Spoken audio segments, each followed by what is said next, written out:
Number 1, आजचं काम उद्यावर ढकललं की कामाचा डोंगर होतो. हळूहळू ही सवय अशी जडते की ऐनवेळी फजिती उडते. काम वेळेवर न झाल्यामुळे हातचं यश निघून जातं आणि शेवटी हातात फक्त पश्चाताप राहतो. नंबर 2, सकाळी उशिरा उठल्यामुळे दिवसभराचं सगळं नियोजन कोलमडतं. शरीरात आळस भरतो आणि काम करण्याची ऊर्जाच उरत नाही. ही सवय माणसाचं तेज, आरोग्य आणि कमाई ही तिन्ही मारते. नंबर 3, दुसऱ्याचं आयुष्य बघण्यात आपण स्वतःचं आयुष्य धुळीत मिळवत असतो. मोबाईल हातात घेतला की तासनतास कसे निघून जातात कळतच नाही. हा फालतूपणा चस्का माणसाला आतून पार रिता करून टाकतो. नंबर 4, कोणत्याही कामात यश मिळवायचं असेल तर रोज थोडं थोडं का होईना काम करावं लागतं.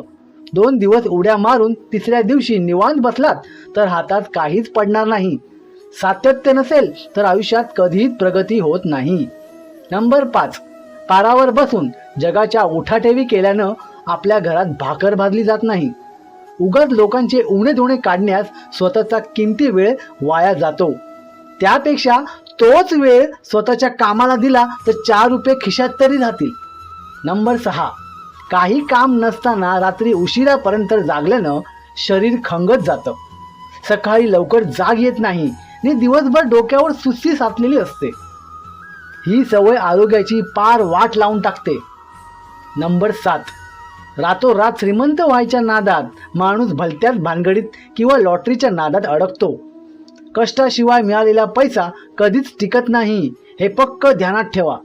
शॉर्टकट शोधायला गेलात तर आहे ते पण गमावून बसाल. नंबर 8, हंतरून पाहून पाय पसरावेत ही जुनी म्हण उगीच नाही बनली. खिशात दमडी नसताना मोठ्या गप्पा मारल्या तर लोक हसतात.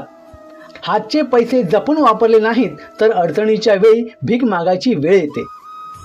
नंबर 9, लोकांना दाखवण्यासाठी महागडा फोन किंवा गाडी कर्ज काढून घेणं म्हणजे स्वतःहून गळफात लावून घेण्यासारखं आहे. हफ्ते भरताना नाकातोंडात पाणी येतं ना आणि सुख शांती पार गायब होते. दिखाव्याच्या नादात माणूस पार भिकेला लागतो. नंबर 10, पैसा कमवणं सोपं असतं पण तो टिकवणं लय कठीण असतं.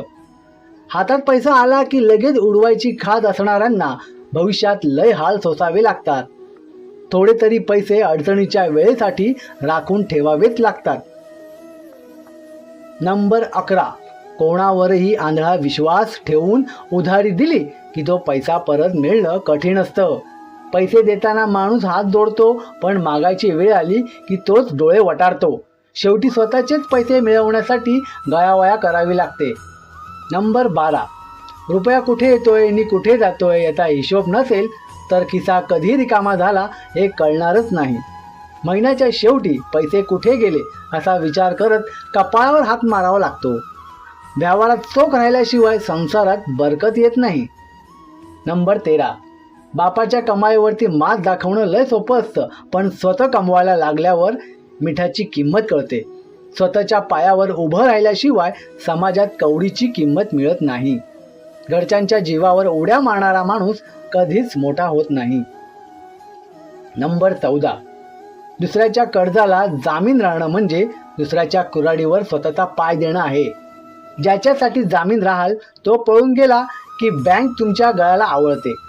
फुकटच्या लफड्यात पडण्यापेक्षा सरळ नाही म्हणायला शिका. नंबर 15, काम बिघडलं की परिस्थितीला किंवा दुसऱ्या माणसाला दोष देणं लय सोपं असतं पण स्वतःची चूक जोपर्यंत मान्य करत नाही तोपर्यंत माणूस काहीच शिकू शकत नाही. दुसऱ्यावरती बोट दाखवणारे नेहमी एकाच जागी कुडत राहतात.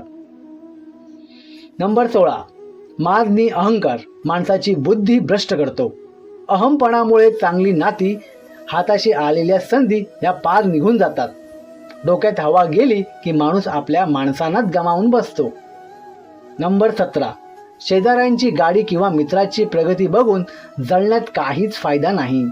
दुसऱ्याचं भलं बघून जळण्यापेक्षा आपण कसं पुढे जाऊ याचा विचार करा. जळफळाट करून स्वतःचं मानसिक स्वास्थ्य मात्र पार बिघडून जाईल. नंबर 18, सतत नशिबाला दोष देणारी माणसं आयुष्यात कधीच पुढे जाऊ शकत नाहीत. नशीब हाताच्या रेषांवर नाही तर कष्टाच्या घामावर अवलंबून असतं. सतत रड गाणं गायलं तर पाठीमागे उभा राहणारा माणूस सुद्धा पळून जातो. नंबर 19, आपल्या ताटात काय आहे ते सोडून दुसऱ्याच्या ताटातलं बघायची सवय लय वाईट आहे. स्वतःकडे असलेल्या गोष्टींचा आनंद घ्यायला शिका. दुसऱ्याकडे बघून कुडत बसलात तर स्वतःजवळ आहे त्याची पण किंमत उरणार नाही.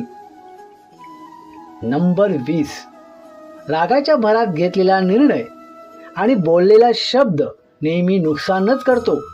क्षुल्लक कारणावरून चिडचिड केल्यानं घरातली आणि कामातली शांती ही निघून जाते.